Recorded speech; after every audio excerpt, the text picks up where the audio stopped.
بسم اللہ الرحمن الرحیم۔ دیکھتی آنکھوں، مسکراتے لبوں اور آپ سب دوستوں کو میرا خلوص برا سلام۔ قوم سبا پر اللہ کے عذاب کا واقعہ۔ اہل سرسار کی ایک قوم جسے قوم سبا بھی کہا جاتا ہے، اللہ تعالیٰ کی بے شمار نعمتوں کے اندر زندگی گزار رہے تھے۔ یہ قوم ایک عظیم تہذیب و تمدن کی مالک تھی۔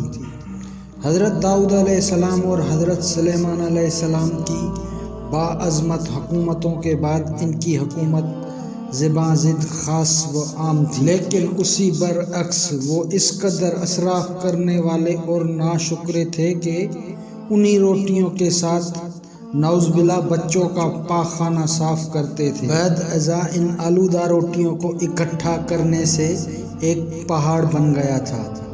پھر ایک صالح شخص نے وہاں سے گزرتے ہوئے ایک عورت کو دیکھا، نعوذ باللہ، جو روٹیوں کے ساتھ بچے کے پاخانے کے مقام کو صاف کر رہی تھی۔ اس شخص نے عورت سے کہا، تیرے اوپر افسوس ہے، خدا سے ڈر، کہیں ایسا نہ ہو کہ خدا تیرے اوپر اپنا غضب ڈھائے اور تجھ سے اپنی نعمتیں چھین لے۔ اس عورت نے جواب میں مذاق اڑایا اور مغرورانہ انداز میں کہا، جاؤ جاؤ، گویا کہ مجھے بھوک سے ڈرا رہے ہو۔ جب تک سرسار جاری ہے مجھے بھوک سے کسی قسم کا کوئی خوف نہیں ہے۔ کوئی زیادہ عرصہ ہی نہیں گزرا تھا کہ اللہ تعالیٰ نے ان لوگوں پر اپنا غضب ڈھایا۔ پانی جو کہ زندگی کی بنیاد ہے ان لوگوں سے چھین لیا، یہاں تک کہ قحط نازل ہوا۔ بات یہاں تک پہنچ گئی کہ ان کے ذخیرہ کی ہوئی تمام غذا ختم ہو گئی۔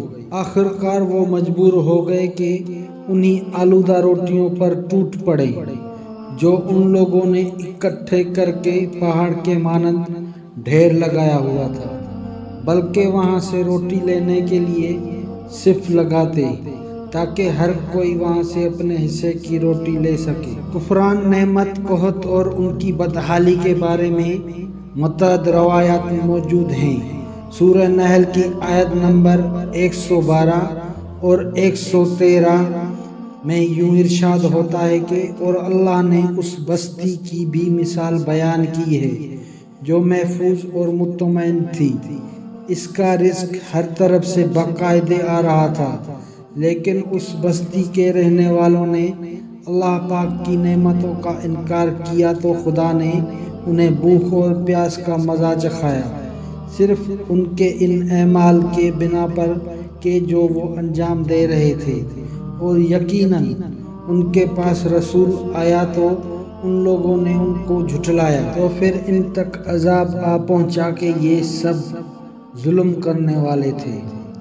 اسی قوم سبا کے بارے میں ایک اور واقعہ بیان ہوتا ہے کہ ان لوگوں نے اپنی زراعت کو بہتر طور پر کاشت کرنے کے لیے پانی ذخیرہ کرنے کی خاطر بلک کے دو پہاڑوں کے درمیان ایک بہت بڑا بند محراب تعمیر کیا ہوا تھا۔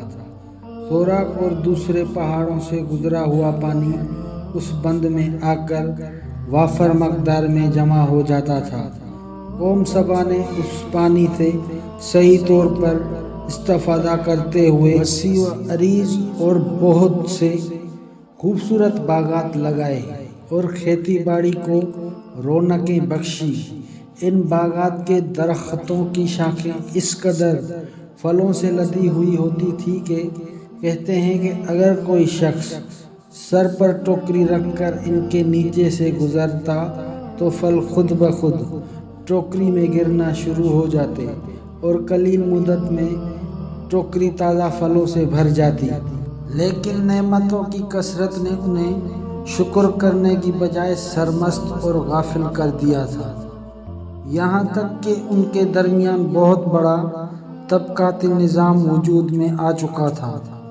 ان میں سے صاحب اقتدار لوگوں نے کمزور اور ضعیفوں کا خون چوسنا شروع کر دیا تھا، یہاں تک کہ ان لوگوں نے خدا سے ایک احمقانہ التماس کیا جس کا ذکر سورہ سبا کی آیت نمبر 19 میں ملتا ہے۔ انہوں نے کہا، خدایا ہمارے سفروں کے درمیان فاصلہ زیادہ کر دے۔ انہوں نے اللہ تعالیٰ سے یہ التماس اس لیے کیا تاکہ غریبوں، بے نوا لوگوں، عمر اور ثروت مند لوگ ان کے ہمراہ سفر نہ کریں۔ ان کی خواہش یہ تھی کہ آبادیوں کے درمیان خشکی ہو اور فاصلہ بہت زیادہ ہو تاکہ تہ دست اور کم آمدنی والے لوگ ان کی طرح سفر نہ کر سکیں۔ اللہ تعالیٰ نے ان مغرور پیٹ کے پجاریوں پر اپنا غضب نازل کیا۔ بعض روایتوں کے مطابق ان مغرور لوگوں کی آنکھوں سے دور صحرائی چوہوں نے مارب نامی بند کی دیواروں پر حملہ کر کے انہیں اندر سے کھوکھلا کر دیا۔ ادھر سے بارشیں زیادہ ہوئی جن کی وجہ سے سیلاب آ گیا اور اس بند میں پانی بہت زیادہ اکٹھا ہو گیا۔ اچانک بند کی دیواریں ٹوٹی، اس سے ایک بہت بڑا سیلاب آیا جس میں تمام دیہات، آبادیاں، مال مویشی، باغات، کھیتیاں، ان کے محل اور گھر پانی میں غرق ہو کر نابود ہو گئے۔ ان کے باغات اور زراعت میں سے صرف بیری کے درخت اور کچھ جھاڑیاں بچی تھیں۔ خوش الحان پرندے وہاں سے کوچ کر گئے تھے، جبکہ الوؤں اور کوؤں نے قوم سبا کے کھنڈرات میں اپنے گھونسلے بنا دیے تھے۔ اس بات کا ذکر سورہ سبا کی آیت نمبر 15 اور 16 میں ملتا ہے، اور آخر میں سورہ سبا کی آیت نمبر 17 میں قرآن کریم میں اس واقعے کا یوں نتیجہ نکلا کہ یہ ہم نے ان کی ناشکری کی سزا دی ہے اور ہم ناشکروں کے علاوہ کسی کو سزا نہیں دیتے۔